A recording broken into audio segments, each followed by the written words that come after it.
கர்த்தர் பெரியவர், மாறாதவர். அவர் வார்த்தை என்றும் உள்ள வார்த்தைகள், என்றென்றும் மாறாத வார்த்தைகள். ஒவ்வொரு நாளும் அந்த வார்த்தைகள் நம்மளுக்கு உதவி செய்கிற வார்த்தைகள், நம்மை வழிநடத்துகிற வார்த்தைகள். இன்றைக்கும் தேவனுடைய வார்த்தை உங்கள் வாழ்க்கையில் இருக்கும் பொழுது, அதை நீங்கள் மனசில் வச்சிருக்கும் பொழுது, தியானம் செய்யும் பொழுது, அந்த வார்த்தையே உங்களை தாங்கி செல்லும். அந்த வார்த்தையே உங்களை வளரச் செய்யும்.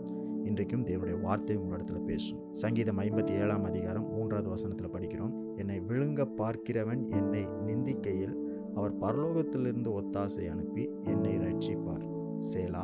தேவன் தமது கிருபையையும் தமது சத்தியத்தையும் அனுப்புவார். இந்த நாள் ஆண்டவர் உங்களுக்கு சொல்லுகிறார், உன்னதத்திலிருந்து உதவி உனக்காய் வரும். பரலோகத்திலிருந்து தேவன் உங்களுக்கு ஒத்தாசையை அனுப்புகிறவர். உங்களை விழுங்க பார்க்கிற எப்படிப்பட்ட சூழ்நிலையாய் இருந்தாலும் தேவன் பரலோகத்திலிருந்து உங்களுக்கு உதவி செய்வார். உங்களை காப்பார், உங்களை ரட்சிப்பார். பரலோக உதவி அப்படின்னா என்ன அர்த்தம்னா, present help, precise help, promised help அப்படின்னா தற்போதைய நிலைக்கு தேவையான உதவி.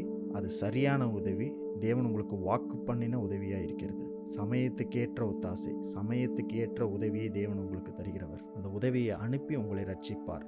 அது பக்கத்தில் சேலா அப்படின்னு ஒரு வார்த்தை இருக்குது. அப்படின்னா கொஞ்ச நேரம் நம்ம அமைதியாக இருந்து தேவனை என்றென்றைக்கும் துதிக்கணும். கொஞ்சம் நேரம் எடுத்து ஆண்டவர் செய்த நன்மைகளை நினைத்து அவர் எவ்வளோ பெரியவர் அப்படின்றத நம்ம யோசிக்கணும்.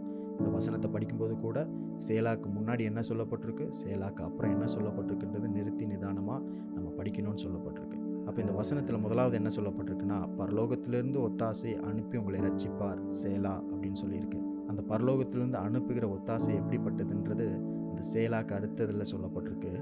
தேவன் தமது கிருபையையும் தமது சத்தியத்தையும் அனுப்புவார். அப்போ அவருடைய கிருபையும் சத்தியம் தான் அவர் பரலோகத்திலிருந்து அனுப்புகிற ஒத்தாசை. It is His grace and truth. That is heavenly help. That is the help from heaven.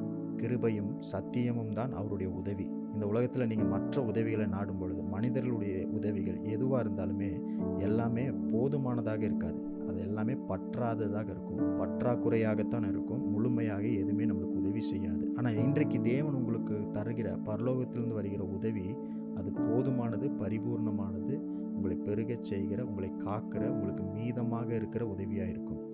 இன்றைக்கு எதிர்பாருங்கள், இன்றைக்கும் அனுபவியுங்கள்.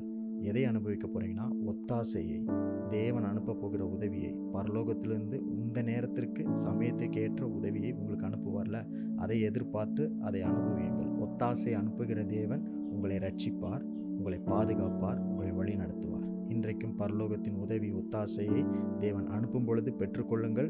அந்த கிருபையையும் சத்தியத்தையும் நீங்கள் புரிந்து கொண்டு அதை பற்றி கொள்ளும் பொழுது தேவன் பரலோக வாழ்க்கையை உங்கள் வாழ்க்கையில் அனுபவிக்க இன்றைக்கு உதவி செய்வார்.